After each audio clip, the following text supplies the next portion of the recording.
இந்த வீடியோவில் வந்து ஒயிட் பேர்ல் அதாவது முத்துன்னு சொல்லலாம். இந்த முத்துவை எப்படி ஸ்டிச் பண்ணுறது அப்படின்றது தான் இந்த வீடியோவில் பார்க்க போகிறோம்.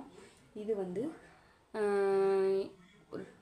3mm bead. இது வந்து இதை எப்படி ஸ்டிச் பண்ணுறது அப்படின்றத இந்த வீடியோவில் பார்ப்போம்.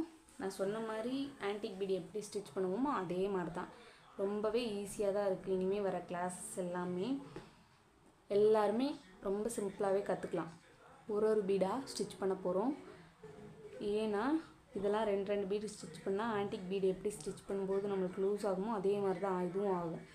ஒரு பீடு ஸ்டிச் பண்ணிவிட்டு லூப் வெளியே எடுக்கிறோம், இன்னொரு பீடு ஸ்டிச் பண்ணுறோம், ஒரு லூப் வெளியே எடுக்கிறோம், அடுத்த பீடு வச்சுட்டு ஒரு லூப் வெளியே எடுக்கிறோம், அடுத்த பீடு வச்சுட்டு ஒரு லூப் வெளியே எடுக்கிறோம், அடுத்த பீடை வச்சுட்டு ஒரு லூப்பை வெளியே எடுக்கிறோம், அடுத்த பீடை வச்சுட்டு ஒரு லூப்பை வெளியே எடுக்கிறோம்.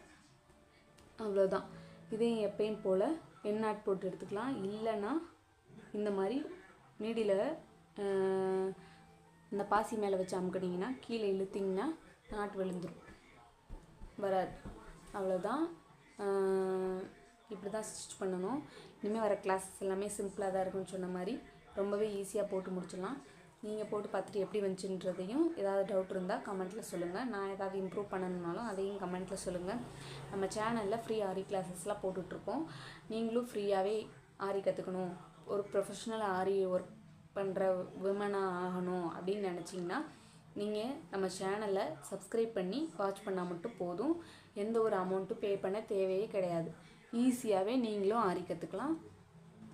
நெக்ஸ்ட் வீடியோவில் பார்ப்போம். அது வரைக்கும் நம்ம சேனலை சப்ஸ்கிரைப் பண்ணிட்டு லைக் பண்ணி ஷேர் பண்ணுங்கள். தேங்க்ஸ் ஃபார் வாட்சிங்.